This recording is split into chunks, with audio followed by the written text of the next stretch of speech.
One of these dogs is called a nanny dog. The other can be seized and put down just for existing in the wrong postcode, despite being very similar. But the important question is, which one would you prefer to own? The Staffordshire Bull Terrier is the older of the two by far.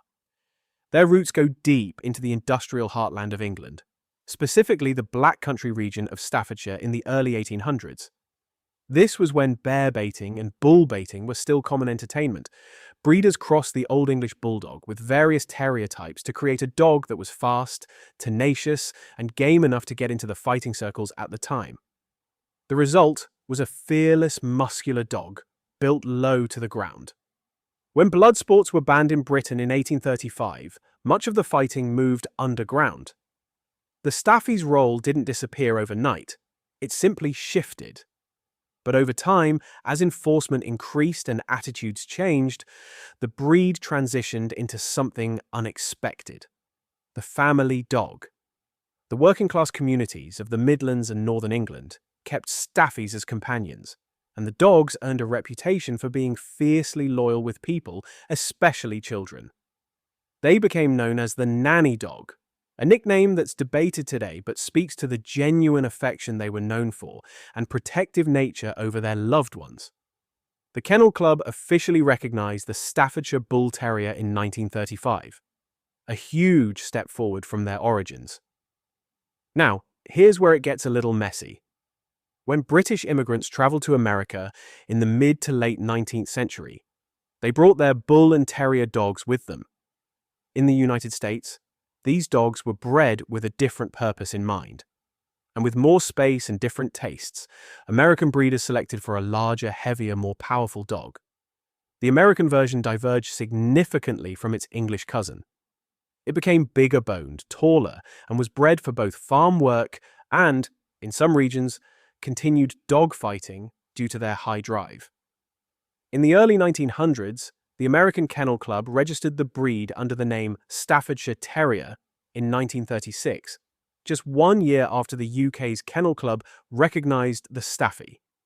The name was later updated to American Staffordshire Terrier in 1972 to differentiate it from its British relative. But here's where things get tangled. The American Pit Bull Terrier, recognised by the United Kennel Club, shares enormous overlap with the AmStaff. Many dogs are dual-registered as both, sometimes mis-sold as each other, and bloodlines can get confused. They are functionally very similar, though breed enthusiasts on both sides will passionately argue the differences which exist. On paper, the size gap is the clearest separator between these two types of Staffords. The Staffordshire Bull Terrier is a compact, medium-small dog. Males typically weigh between 13 and 17 kilograms, that's roughly 28 to 38 pounds, and stand about 36 to 41 centimeters at the shoulder. They are dense, muscular dogs for their size, but they are not large animals. Many people are surprised when they meet one in person. They expect bigger. The American Staffordshire Terrier is noticeably larger. Males typically weigh between 25 and 35 kilograms, 55 to 77 pounds, and stand 43 to 48 centimeters tall. The AmStaff has a broader skull, a deeper chest, and a more imposing overall frame.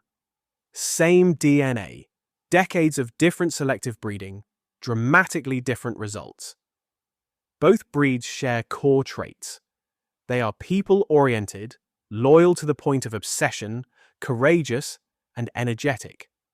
Neither is a dog you can leave alone in a garden and ignore. But there are subtleties to the breeds. The Staffy is widely regarded as one of the most human, affectionate dog breeds on the planet. It bonds intensely with its family, thrives on physical contact and cuddles, and has a clown-like boisterous personality. Staffies can be known to be sometimes dog-reactive. Their terrier heritage means they have a high prey drive and can be selective about other dogs. But their people skills are extraordinary. They are rarely aloof or aggressive toward humans despite sometimes negatively received media, even being discussed to be banned along with pit bulls in the 1990s in England. The AmStaff shares that human-loving trait but can carry more intensity. They are confident, strong-willed dogs that respond best to consistent, experienced handling. They are not a breed for first-time dog owners.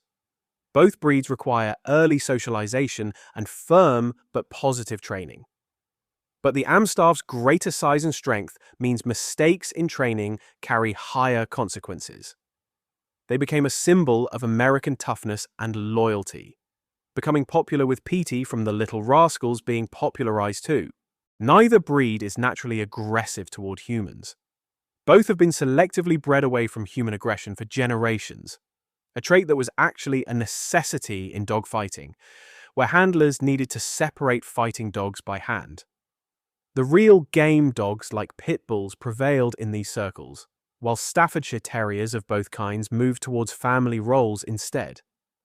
This is where things get serious, and where owning one of these breeds can become genuinely life-altering depending on where you live. In the United Kingdom, the Staffordshire Bull Terrier is entirely legal. It is not included in the Dangerous Dogs Act 1991, which bans pit bull terrier types, Japanese Tosas, Dogo Argentinos, and Fila Brasileiros. The Staffy is one of the most popular breeds in the UK, consistently ranking in the top 10 nationally, and the most popular terrier by far. Owning an American Staffordshire Terrier occupies a much greyer area legally.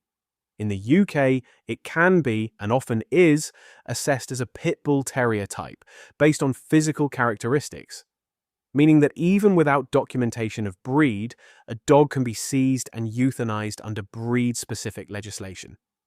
The legislation in the UK is based on appearance, not registration papers. This is a devastating reality for many AmStaff owners. Internationally, the picture is similarly complex.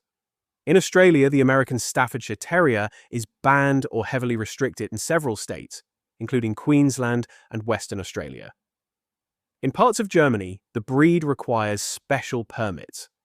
In Canada, Ontario's breed-specific legislation has historically targeted pit bull-type dogs, which can include AmStaffs. In the United States, over 900 cities have breed-specific legislation at the municipal level, affecting AmStaff-type dogs, though this is slowly being rolled back in many states. The Staffordshire Bull Terrier, while not immune to restrictions everywhere, faces significantly fewer bans globally, but still grouped often into a vague pit bull type from non-educated dog owners. If you want a compact, people-mad, spirited companion and you're a first or second-time bull breed owner, the Staffy is probably your dog. It's manageable in size, legal virtually everywhere in the UK, and packs more love into a small frame than almost any other breed. If you want a larger, powerful, athletic dog and you have the experience, space, and commitment to match, the AmStaff can be a phenomenal animal. But go in with your eyes wide open. Know your local laws. Research your insurance. Understand that the world will judge your dog before it meets them. Both of these breeds have been misunderstood, misrepresented, and in many cases suffered for human decisions they had no part in making. The least we can do is understand them properly. If this helped clarify things, hit subscribe. There's a lot more where this came from. And please let me know if you want any other breeds discussed in future videos.